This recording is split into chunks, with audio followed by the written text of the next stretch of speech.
মৰমৰ ছাত্ৰ-ছাত্ৰীসকল তোমালোক সকলোকে লাৰ্ণ ইন আছামিছৰ নতুন এটা ভিডিঅ'লৈ স্বাগতম জনাইছোঁ। আজিৰ এই ভিডিঅ'টিত আলোচনা কৰিম ক্লাছ 6 মেথছৰ পৰিচাৱাহা 4.42। ঠিক আছে, ইয়াত তোমালোকক মাত্ৰ দুটা প্ৰশ্ন দিছে। মই তোমালোকক অসমীয়া আৰু ইংৰাজী দুটা ভাষাত ধুনীয়াকৈ সমাধান কৰি দিম। ঠিক আছে, পৰিচাৱাহা 4.42 সমাধান কৰাৰ পিছত মই তোমালোকক এই যে কেইটামান প্ৰশ্ন দিছে এই প্ৰশ্নকেইটাও মই তোমালোকক ধুনীয়াকৈ সমাধান কৰি দিম। ঠিক আছে, কাৰণ হোমৱৰ্ক ৰূপে একেটা সমাধান কৰিবলৈ তোমালোকক দিব পাৰে। ঠিক আছে, সেইকাৰণে মই তোমালোকক ধুনীয়াকৈ সমাধান কৰি দিম। ঠিক আছে, তো ছাত্ৰ-ছাত্ৰীসকল বলা প্ৰথমে পৰিচাৱাহা 4.42 সমাধান কৰি লওঁ। তো চোৱা, এক নম্বৰ প্ৰশ্নটো তোমালোকক কৈছে if you want to visually represent the data of the heights of the mountains of the world would you use a graph with vertical bars or horizontal bars why. ঠিক আছে, প্ৰশ্নটো এবাৰ অসমীয়াত চাই লোৱা, তেনেহ'লে ধুনীয়াকৈ বুজি পাবা। ইয়াত কৈছে যদি তোমালোকে পৃথিৱীত থকা পৰ্বতবোৰৰ উচ্চতাৰ তথ্য দৃশ্যমানভাৱে উপস্থাপন কৰিব বিচাৰা তেন্তে তোমালোকে উলম্ব দণ্ড নে অনুভূমিক দণ্ড ব্যৱহাৰ কৰিবা কিয়? চোৱা, পৰ্বতবিলাক কেনেকৈ থাকে? উলম্বভাৱে থাকে, হয়নে? অৰ্থাৎ তলৰ পৰা ওপৰ ফালে থাকে। ঠিক আছে, গতিকে তোমালোকে পৰ্বতৰ উচ্চতা বুজাবৰ কাৰণে এনেকৈ উলম্ব দণ্ড ব্যৱহাৰ কৰিব লাগিব। ঠিক আছে, অনুভূমিক দণ্ড ব্যৱহাৰ কৰিলে নহ'ব। ঠিক আছে, উলম্ব দণ্ড মানে এইবিলাক চোৱা, ইয়াত যে দণ্ডবিলাক আছে এইবিলাক হৈছে উলম্ব দণ্ড, হয়নে? অৰ্থাৎ তলৰ পৰা ওপৰ ফালে, কিন্তু এইকেইটা হৈছে অনুভূমিক দণ্ড। ঠিক আছে, তো পাহাৰৰ উচ্চতা বুজাবৰ কাৰণে তোমালোকে সদায় উলম্ব দণ্ড ব্যৱহাৰ কৰিবা। ঠিক আছে ছাত্ৰ-ছাত্ৰীসকল, তো তোমালোকে এইটো প্ৰশ্ন উত্তৰ এইদৰে লিখিবা। ঠিক আছে, ধুনীয়াকৈ তোমালোকে সমাধান দি পিনে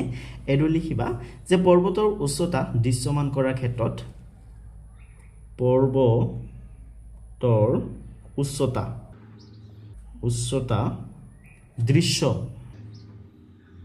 দৃশ্যমান কৰাৰ ক্ষেত্ৰত আমি উলম্ব দণ্ড ব্যৱহাৰ কৰিবলৈ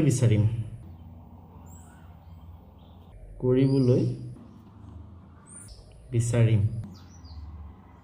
ঠিক আছে, কাৰণ পৰ্বতৰ উচ্চতাৰ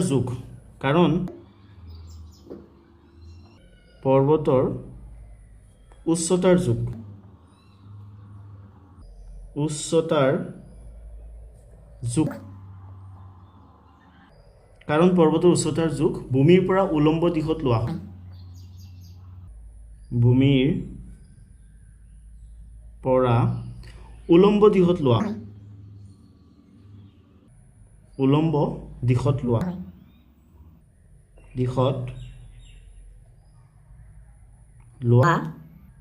হয়।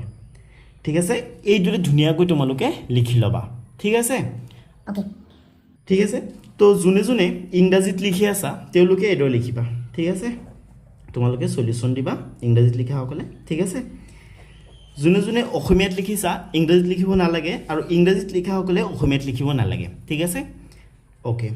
তো ইংৰাজীত লিখিলে এইদৰে লিখিবা in case of the height of the mountains, height of the height of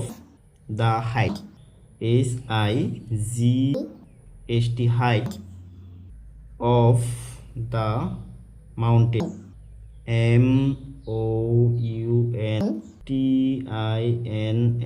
mountains of the world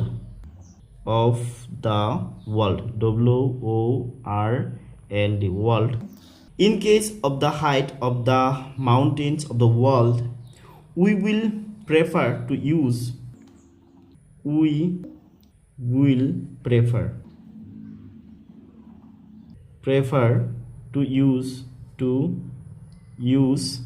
vertical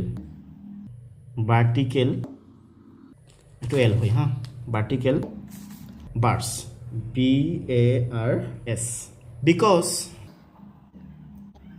because mountains are measured, mountains are measured in upward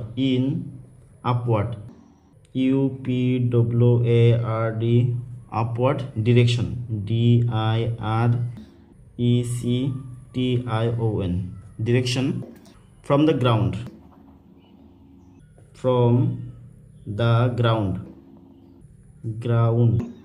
ঠিক আছে এইদৰে ধুনীয়াকৈ লিখি ল'বা ঠিক আছে অসমীয়াত লিখিলে তোমালোকে এইদৰে লিখিবা আৰু ইংৰাজীত লিখিলে তোমালোকে এইদৰে ধুনীয়াকৈ লিখি ল'বা ঠিক আছে এতিয়া 2 নম্বৰত চোৱা হে তোমালোকক দিছে তোমালোকৰ এলেকাত থকা 0 পৰা 9 10 পৰা 19 20 পৰা 29 30 পৰা 39 40 পৰা 49 বয়সৰ লোকৰ সংখ্যাৰ তথ্য সংগ্ৰহ কৰিবলৈ চেষ্টা কৰা আৰু দৃশ্যগতভাৱে আকৰ্ষণীয় দণ্ড ব্যৱহাৰ কৰি এক উপস্থাপন কৰা কেৱল 20টা পৰিয়ালৰ পৰা তথ্য সংগ্ৰহ কৰা ঠিক আছে তো তোমালোক কৈছে তোমালোকৰ এলেকাত থকা 20টা পৰিয়ালৰ পৰা তথ্য সংগ্ৰহ কৰি তাৰ পিছত সেই তথ্যখিনিৰে তোমালোকক দৃশ্যগতভাৱে আকৰ্ষণীয় দণ্ড ব্যৱহাৰ কৰি তথ্যখিনি প্ৰকাশ কৰিবলৈ দিছে ঠিক আছে তোমালোকে কি কৰিব লাগিব 20টা পৰিয়ালত গৈ পিনে কাৰ বয়স কিমান হয় ঠিক আছে অৰ্থাৎ কিমানজনৰ বয়স 0 পৰা 9 বছৰৰ ভিতৰত কিমানজনৰ বয়স 10 পৰা 19 বছৰৰ ভিতৰত কিমানজনৰ বয়স 20 পৰা 29 বছৰৰ ভিতৰত কিমানজনৰ বয়স 30 পৰা 39 বছৰৰ ভিতৰত কিমানজনৰ বয়স 40 পৰা 49 বছৰৰ ভিতৰত হেতু তথ্য তোমালোকে সংগ্ৰহ কৰিব লাগিব ঠিক আছে সংগ্ৰহ কৰি পিনে তোমালোকে সেই তথ্যটো ব্যৱহাৰ কৰি দৃশ্যগতভাৱে আকৰ্ষণীয় দণ্ড ব্যৱহাৰ কৰি প্ৰকাশ কৰিব লাগিব তথ্যটো ঠিক আছে তো ইয়াৰ কাৰণে মই তোমালোকক ইয়াত লিখি দিওঁ কিন্তু তোমালোকে কি কৰিবা তোমালোকৰ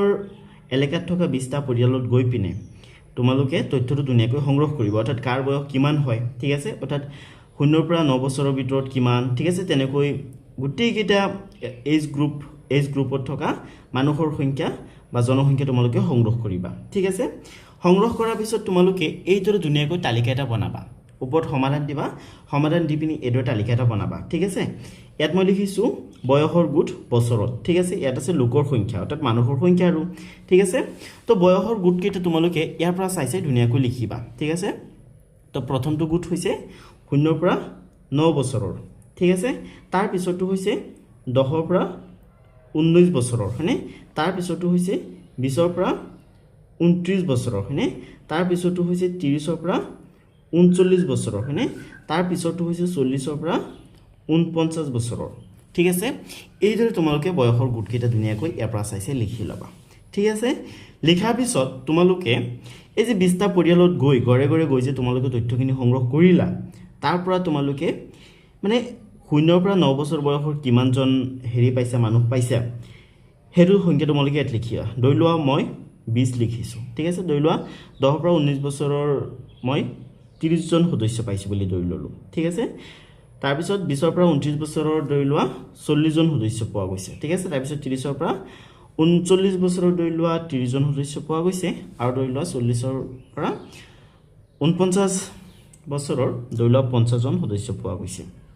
ঠিক আছে ওকে তো এতিয়া টেবুলটো বনোৱা হ'ল এতিয়া কি কৰিব লাগিব এই টেবুলটোত থকা তথ্যখিনি তোমালোকে ধুনীয়াকৈ গ্ৰাফত দেখাব লাগিব ঠিক আছে তো গ্ৰাফত দেখাবৰ কাৰণে তোমালোকে এইদৰে ধুনীয়াকৈ দুটা ৰেখা আঁকি ল'বা এইটো হৈছে অনুভূমিক ৰেখা আৰু এইটো হৈছে উলম্ব ৰেখা ঠিক আছে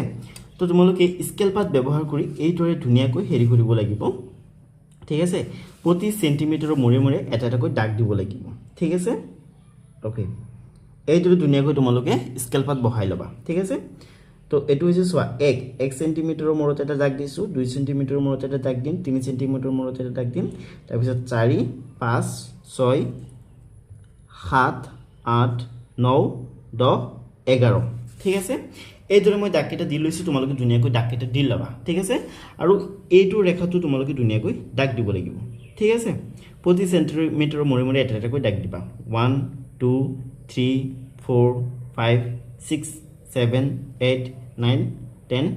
11 12 ঠিক আছে এইদৰে ধুনীয়াকৈ তোমালোকে দাগ দিবা ঠিক আছে তাৰ পিছত এই অনুভূমিক ৰেখা আৰু উলম্ব ৰেখা যেটো বিন্দুত মিলিত হ'ব হেতু বিন্দুক তোমালোকে শূন্য বুলি ধৰি লবা ঠিক আছে ধৰি লোৱা হ'ল ঠিক আছে তাৰ পিছত তোমালোকে কি কৰিব লাগিব ইয়াত স্কেল লিখিব লাগিব স্কেলটো তোমালোকে এদৰে লিখিবা স্কেলত তোমালোকে লিখিবা যে উলম্ব ৰেখাত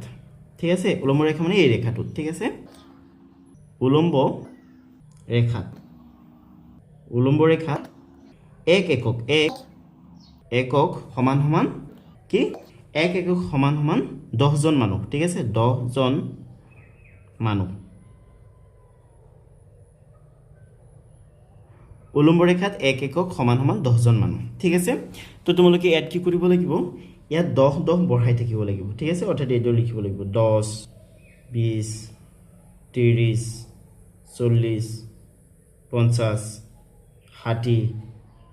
70 80 90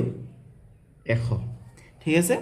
এইদৰে ধুনীয়াকৈ তোমালোকে সংখ্যাকেইটা বহাই ল'বা ঠিক আছে আৰু তলত তোমালোকে কি লিখিব লাগিব তলত তোমালোকে লিখিব লাগিব বয়সৰ গোট বছৰত ঠিক আছে এ তোমালোকে লিখিবা বয়সৰ গোট ঠিক আছে বয়সৰ গোট বছৰত বছৰ ঠিক আছে আৰু এইটো সাইডত তোমালোকে কি লিখিব লাগিব লোকৰ সংখ্যা ঠিক আছে ইয়াত তোমালোকে লোকৰ সংখ্যা লিখিবা অৰ্থাৎ নাম্বাৰ অফ পিপল ঠিক আছে তো এতিয়া কি কৰিব লাগিব এতিয়া তোমালোকে দণ্ডকেইটা আঁকিব লাগিব ঠিক আছে চোৱা 0 ৰ পৰা 9 বছৰ বয়সৰ কিমানজন মানুহ আছিল 20 জন ঠিক আছে 20 জন বুলি লৈছিলো গতিকে চোৱা ইয়াত 2 সেন্টিমিটাৰত আছে 20 ঠিক আছে ইফালে যেটো লোকৰ সংখ্যা দিয়া হৈছে 2 সেন্টিমিটাৰত 20 জন আছে হয়নে গতিকে তোমালোকে দণ্ডটো আকৃতি কি কৰিব লাগিব 2 সেন্টিমিটাৰ ল'ব লাগিব হয়নে 2 সেন্টিমিটাৰ ল'ব লাগিব ঠিক আছে 2 সেন্টিমিটাৰ লৈ এনেকৈ এটা ৰেখাখণ্ড আঁকি দিয়া ঠিক আছে তাৰ পিছত এটো দাগৰ পৰা আকৌ 2 সেন্টিমিটাৰ লৈ আৰু এটা ৰেখা আঁকি দিয়া ঠিক আছে এতিয়া তোমালোকে চোৱা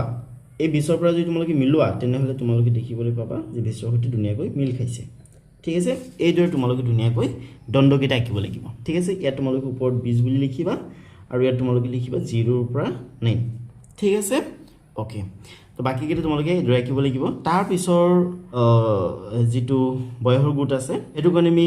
লোকসংখ্যা কিমান লৈছিলো 30 লৈছিলো অৰ্থাৎ 30 জন মানুহৰ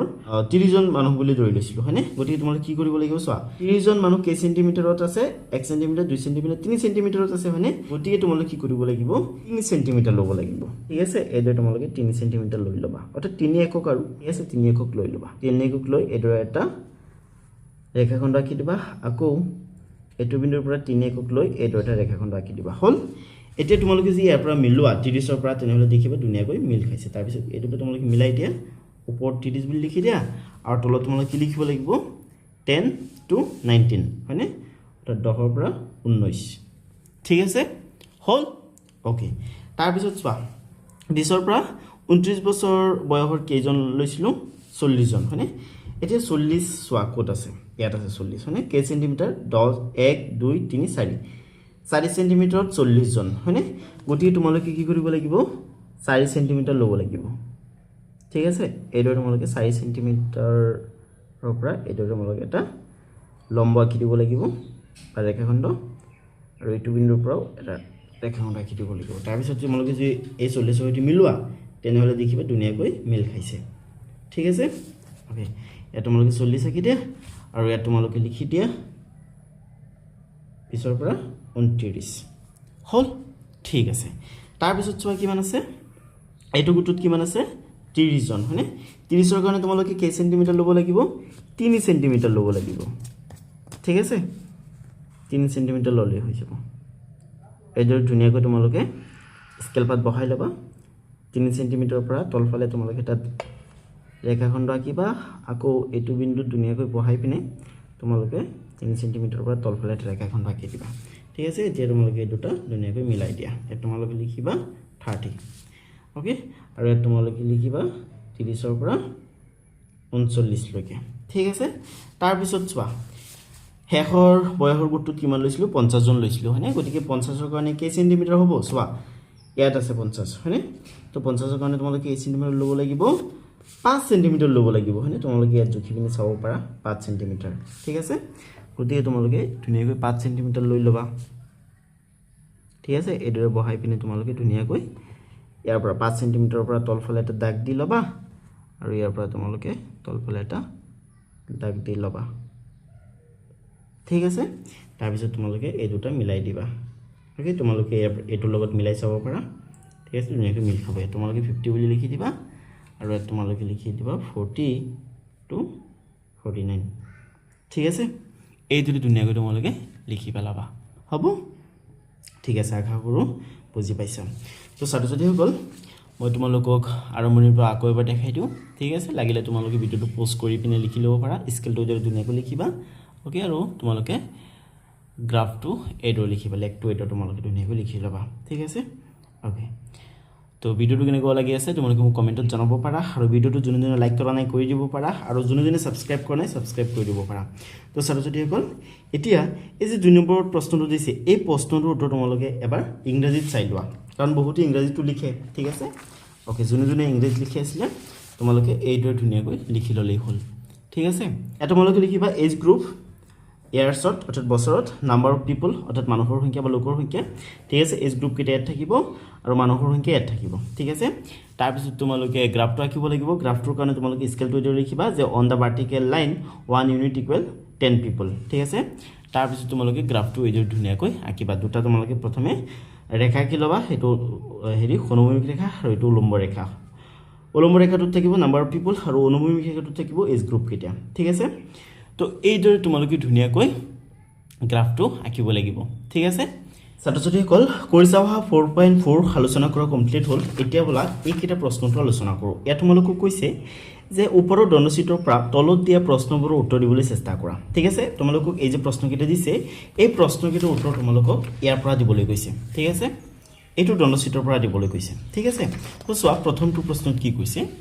প্ৰথমটো প্ৰশ্ন হৈছে যে কোনটো মাহত গড় বৰষুণৰ পৰিমাণ সৰ্বাধিক ঠিক আছে তোমালোকে যদি ইয়াত চোৱা তেনেহলে দেখিবলৈ পাবা যে জানুৱাৰী মাহত আটাইতকৈ কম বৰষুণ হৈছে আৰু জুলাই মাহত আটাইতকৈ বেছি বৰষুণ হৈছিল ঠিক আছে গতিকে তোমালোকে ইয়াত উত্তৰটো লিখিব লাগিব জুলাই ঠিক আছে আৰু ইয়াত তোমালোকে লিখিবা জুলাই ইংলিছত জুলাই বুলি লিখিবা ঠিক আছে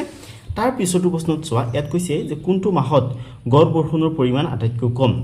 তো ইয়াত যদি তোমালোকে চোৱা দণ্ডচিত্ৰটোত তেনেহলে দেখিবলৈ পাবা যে জানুৱাৰী মাহত আটাইতকৈ কম বৰষুণ হৈছিল ঠিক আছে জানুৱাৰীতকৈ অলপ বেছি হৈছিল ইয়াত ডিসেম্বৰত তাৰ পিছত নৱেম্বৰত তাৰ পিছত ফেব্ৰুৱাৰী তাৰ পিছত মাৰ্চ ওকে তাৰ পিছত এইটো অক্টোবৰ তাৰ পিছত হৈছে এপ্ৰিলত ঠিক আছে গতিকে ইয়াত তোমালোকে জানুৱাৰী লিখিবা আৰু ইংৰাজীটো তোমালোকে জানুৱাৰী বুলি লিখিবা ঠিক আছে তাৰ পিছত চোৱা কি কৈছে ইয়াত কৈছে যে বাৰ্ষিক গড় বৰষুণৰ তুলনাত কেইটা মাহত গড় বৰষুণ বেছি হয় ঠিক আছে এইটোৰ কাৰণে তোমালোকে এই গুটেইখিনি উষ্ণতা কি কৰিব লাগিব যোগ কৰিব লাগিব ঠিক আছে এই গুটেইখিনি উষ্ণতা যোগ কৰিলে তোমালোকে পাবা 1750 অৰ্থাৎ 1750 বুলি পাবা ঠিক আছে তাৰ পিছত তোমালোকে 1750ক 12 ৰে কৰিব লাগিব হৰণ ঠিক আছে 1750ক যদি তোমালোকে 12 ৰে হৰণ কৰা তেনেহলে তোমালোকে ইমান পাবা ঠিক আছে ইমান পাবা 145.833 পাবা ঠিক আছে ওকে ইমান পাবা আৰু ইমানতকৈ তোমালোকে যদি চোৱা তেনেহলে দেখিবলৈ পাবা যে 5টা মাহত ইমানতকৈ বেছি বৰষুণ হৈছিল ঠিক আছে এইকিটাত ঠিক আছে এইটো আৰু এইটো ঠিক আছে এইটো আৰু এইটো এইকিটাত ইমানতকৈ বেছি বৰষুণ হৈছিল গতিকে তোমালোকে 5 লিখিবা ইয়াতো তোমালোকে 5 লিখি দিবা ঠিক আছে তাৰ পিছত চোৱা কি কৈছে what is the average rainfall during the year তো তোমালোকে এটো লিখি দিবা ঠিক আছে 145.833 ঠিক আছে ইয়াতো তোমালোকে 145.833 লিখি দিবা ঠিক আছে ওকে তো ছাত্ৰ-ছাত্ৰীসকল ইয়াত দিয়া প্ৰশ্নৰ উত্তৰকেইটা মই তোমালোকক দেখাই দিছো এতিয়া ইয়াত চোৱাচোন কি কৈছে ওপৰৰ দণ্ডচিত্ৰৰ পৰা তলত দিয়া প্ৰশ্নবোৰৰ উত্তৰ দিবলৈ চেষ্টা কৰা ঠিক আছে তোমালোকক এই দণ্ডচিত্ৰটোৰ পৰা এইকেইটা প্ৰশ্নৰ উত্তৰ দিবলৈ গৈছে ঠিক আছে চোৱা প্ৰথম প্ৰশ্নটো তোমালোকক কৈছে যে কোনটো মাহত গড় উষ্ণতা সৰ্বনিম্ন তো তোমালোকে যদি এই দণ্ডচিত্ৰটোত চোৱা তেনেহলে দেখিবলৈ পাবা যে জানুৱাৰী মাহত গড় উষ্ণতা সৰ্বনিম্ন হয় গতিকে তোমালোকে জানুৱাৰী লিখিবা আৰু ইংৰাজীটো তোমালোকে জানুৱাৰী বুলি লিখিবা তাৰ পিছত চোৱা কি কৈছে what is the average temperature during the year ঠিক আছে এইটোৰ কাৰণে তোমালোকে কি কৰিব লাগিব জানা ইয়াত দিয়া গুটেইকিটা উষ্ণতা যোগ কৰিব লাগিব 12টা মাহৰ উষ্ণতা যোগ কৰিব লাগিব যোগ কৰি পিনে তোমালোকে 12 ৰে কৰিব লাগিব হৰণ ঠিক আছে 12 ৰে যদি হৰণ কৰা তেনেহলে তোমালোকে 26 পাবা ঠিক আছে গতিকে লিখিব লাগিব যে বছৰটোৰ গড় উষ্ণতা 26 ডিগ্ৰী ঠিক আছে তোমালোকে 26 বুলি লিখিবা ওকে তাৰ পিছত চোৱা কেইটা মাহত গড় উষ্ণতা বাৰ্ষিক গড় উষ্ণতাতকৈ বেছি হয় এটা তোমালোকে 26 ডিগ্ৰীতকৈ কোন কেইটা মাহত বেছি আছে চোৱাচোন ইয়াত চোৱা এইটোত বেছি আছে এইটোত বেছি আছে এইটোত বেছি আছে এইটোত বেছি আছে এইটোত বেছি আছে এইটোত বেছি আছে আৰু এইটোত বেছি আছে এতিয়া মাহকেইটা গণনা কৰাচোন এটা দুটা তিনিটা চাৰিটা পাঁচটা ছয়টা সাতটা ঠিক আছে অৰ্থাৎ 7টা মাহৰ গড় উষ্ণতা বাৰ্ষিক উষ্ণতাতকৈ বেছি হয় ঠিক আছে অৰ্থাৎ 26 ডিগ্ৰীতকৈ বেছি হয় তাৰপিছত চোৱা কি কৈছে যে কোন মাহত গড় উষ্ণতা আৰু বাৰ্ষিক গড় উষ্ণতা সমান হয় চোৱা এই অক্টোবৰ মাহত যদি তোমালোকে চোৱা তেনেহলে 26 ডিগ্ৰী দেখিবলৈ পাবা ঠিক আছে আৰু যেটো বছৰটোৰ গড় উষ্ণতা হেতু 26 ডিগ্ৰী হয়নে গতিকে তোমালোকে ইয়াত অক্টোবৰ বুলি লিখিবা আৰু ইংৰাজীটো তোমালোকে ইয়াত অক্টোবৰ বুলি লিখিবা ঠিক আছে ইয়াত অক্টোবৰ হ'ব ইয়াটো প্ৰশ্নটো হ'ব 7 এটো হ'ব 26 এটো হ'ব জানুৱাৰী ঠিক আছে ইয়াৰ পৰা চাই ধুনীয়াকৈ লিখি লবা ঠিক আছে তো মৰমৰ ছাত্ৰছাত্ৰীসকল ভিডিওটো চাই তোমালোকক কেনেকুৱা লাগিছে মোক কমেন্ট কৰি জনাবা পৰৱৰ্তী ভিডিওত তোমালোকৰ এই 5 নম্বৰ চেপ্টাৰটোত দিয়া প্ৰথম যেটো পৰীক্ষা অহা আছে হেতু আলোচনা কৰিম অৰ্থাৎ 5.1 টো আলোচনা কৰিম ঠিক আছে তো ছাত্ৰছাত্ৰীসকল আজিৰ ভিডিওটো ইমানেই আছিল আজিৰ ভিডিওটো হেকলৈকে সৰ্বপ্ৰথম তোমালোক সকলোকে বহুত বহুত ধন্যবাদ